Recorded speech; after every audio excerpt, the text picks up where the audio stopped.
1 an et 10 000 km plus tard, je vais faire un petit bilan de la MSX, un peu un retour d'expérience ultime, parce qu'ici on fait les choses de façon ultime et on met l'accent québécois. Pour vous donner un petit peu un retour, d'avoir une MSX en daily quand on est passé du coup d'une 650 à ça, au bout d'un an, qu'est-ce qui s'est passé, quel bilan on peut faire, est-ce que ça change vraiment les habitudes de conduite, est-ce que ça change vraiment les habitudes de déplacement, est-ce qu'on va se dire ouais là c'est un peu loin, je vais pas y aller, enfin un peu tout ça. Alors premièrement, il faut savoir qu'avec ma SV, j'avais fait à peu près aussi 10 000 km en un an, tablé en moyenne comme la MSX à 1000 km par mois à peu près. Ce qui veut dire qu'avec la SV et avec la MSX, j'ai pas roulé moins, j'ai pas roulé plus. Alors évidemment après, dans mes trajets, c'était plus exactement la même chose. Mais globalement, j'allais toujours aussi loin. La seule différence, c'est qu'une fois je suis allé à Bordeaux, j'ai fait un aller-retour avec la SV, ça je le ferai pas en MSX, ça c'est sûr.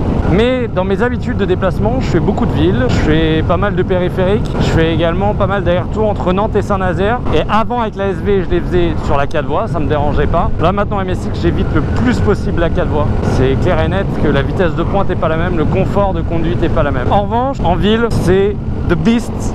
Il n'y a rien de mieux qu'une MSX. Je pense que je trouverais rien de mieux. Maniabilité, poids, consommation, entretien, tout ce qui fait que quand tu es en ville comme ça use pas mal. Ici, tu n'as rien de chez rien à dépenser. C'est impressionnant comment c'est peu cher cette moto. En consommation, je suis un 2 litres au 100. J'ai 5,5 litres de réservoir. Ça fait que je peux faire plus de 250 km avec un plein.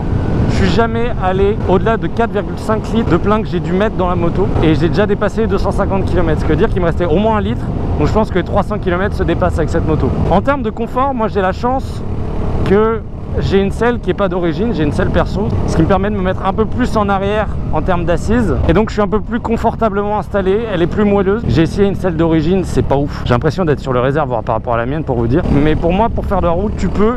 La preuve, il y a des Américains qui ont fait coast to coast aux États-Unis, donc d'ouest en est ou d'est en ouest, avec des MSX à deux, et ça prouve bien que ça se fait, qu'on peut faire des kilomètres avec ça. Pour revenir au trajet, en fait, je changeais pour les plus grosses distances, celles qui induisaient d'habitude de prendre la 4 voies, je réduisais pas mon nombre de kilomètres, je changeais juste mon itinéraire, et c'était tout à fait agréable, c'était plus long.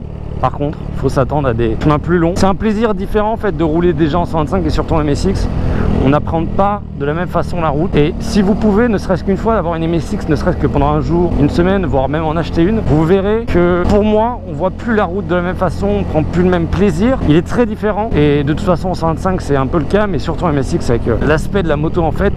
Les rencontres que tu peux faire, les discussions que tu peux avoir, le regard des gens, c'est assez rigolo. Faut pas avoir honte en fait. On m'a aussi beaucoup posé la question en termes de taille, moins de poids, mais j'ai eu quelques questions de mecs qui disaient oh putain je fais 100 kg, est-ce que tu penses que... Et beaucoup de ouais je fais du 1m75, 1m80, 85, 90, 2 mètres. Non j'ai pas eu de 2 mètres, mais du 90 j'en ai eu qui me demandaient si on pouvait être à l'aise dessus même avec cette taille. Alors sur une selle d'origine je saurais pas trop vous dire. Je pense que oui quand même jusqu'à 1m80, 1m85, au-dessus de là ça va être limite.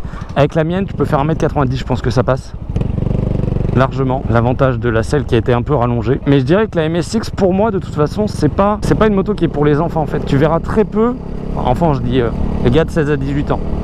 Parce que c'est une 125, donc les 125 d'habitude quand même c'est 16-18 la part de marché, c'est en grosse majorité ça. Là, pas du tout. C'est pas une moto que je verrais un gamin de 16 ans acheter, mais plus des adultes en fait. Vraiment beaucoup plus d'adultes qui achètent des MSX parce que c'est un plaisir différent, c'est une façon de rouler qui met pas forcément en valeur un jeune de 16 ans qui s'achète une 125, qui veut une moto qui fasse gros, plus gros possible et qui ait de la puissance. Je vais dire 125 c'est 15 chevaux, si t'as pas 15 chevaux t'es un peu déçu. Là t'as 10 chevaux, c'est clairement pas la puissance, c'est clairement pas la valorisation d'avoir une grosse moto qui va être cherchée, c'est le plaisir et c'est d'appartenir aussi à une communauté qui est bien plus présente en Thaïlande, dans les pays asiatiques et également aux États-Unis. Mais quand même, il y en a quelques-uns en France. Hein. Je sais que pas mal d'entre vous me suivez, donc merci beaucoup. La chose qui résumerait bien en fait en termes de trajet, mon retour d'expérience sur cette moto en un an, c'est que c'est juste de la détermination. Et si tu as vraiment l'envie de faire du kilomètre avec, tu peux, c'est comme n'importe quelle moto. Alors oui, tu feras peut-être plus de pauses, oui, tu feras peut-être...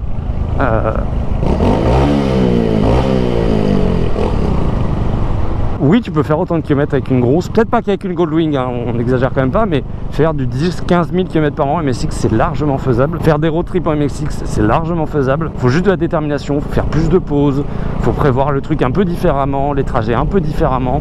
Mais ça le fait, c'est comme toute moto, tant qu'il roule, c'est bon. Je veux dire, elle atteint moi elle atteint les 90, voire même 100 très facilement. C'est juste s'adapter à la moto et ça le fait. On va parler un peu budget. En un an, Qu'est-ce que ça rend? Alors je vais pas parler d'assurance, moi j'ai un malus, du coup ça me coûte très cher, hein, la MSX me coûte quand même une petite blinde. Mais pour parler du reste, en termes déjà d'essence, je vous ai dit 2 litres au 100, un plein c'est 6 €. C'est bon. 200 km, 6 balles, c'est très peu cher au final, parce que des pleins, moi du coup j'en fais peut-être un par semaine, et ça fait du bien au porte-monnaie de faire aussi peu de frais en essence en fait, ça fait vraiment beaucoup de bien. En termes d'entretien, une vidange tous les 4000, une vidange c'est 0,9 litres, bon, on dira 10 balles. Une vidange c'est 10 balles, et globalement moi j'en suis aux 12 000, j'ai que ça à faire. Voilà, j'ai fait 3 vidanges, ça m'a coûté 30 balles. J'ai changé le kitchen. Le kitchen d'origine il coûte 128 € si je ne m'abuse. Beaucoup trop cher parce que n'achetez pas d'origine, achetez un kitchen d'une autre marque. Il faut savoir que par exemple moi j'ai acheté un kitchen de je ne sais plus quelle marque, je le mettrai sur mon montage si je retrouve. Salut. Et en fait c'est la marque d'origine des kitchens. Bonjour, non je sais pas. C'est la marque d'origine des kitchens Suzuki. Il m'a coûté 60 balles. J'ai une réduc qui m'a coûté 40 balles. 60 balles sans la réduc. Au lieu de 128, il n'y a pas photo et c'est la même qualité. Ça change strictement rien. Sans la main d'œuvre, hein. Je compte sans la main d'œuvre à chaque fois. Voilà, les économies elles sont à ce niveau-là. J'ai également les pneus. Parlons des pneus. Ah, les pneus, ça coûte tellement cher sur une grosse. Un train de pneus avec des bons pneus, c'est 250 €. Ici, des bons pneus, c'est 40 balles le pneu. Je suis allé chez Daffy, il y avait une réduction de 10 balles. J'ai payé 92 €, main d'œuvre comprise. C'est bon. C'est bon. Salut. Donc, waouh, ça coûte pas cher hein, les pneus. Voilà, comptez 100 balles pour des bons pneus. Il y a des pneus à 20 balles. De scooter. On est sur des pneus de scooter, donc ça coûte beaucoup moins cher. Salut. Donc main d'œuvre compris, je pense que pour des bons pneus c'est presque dans les 300 balles. Ici on est plus dans les 100 balles.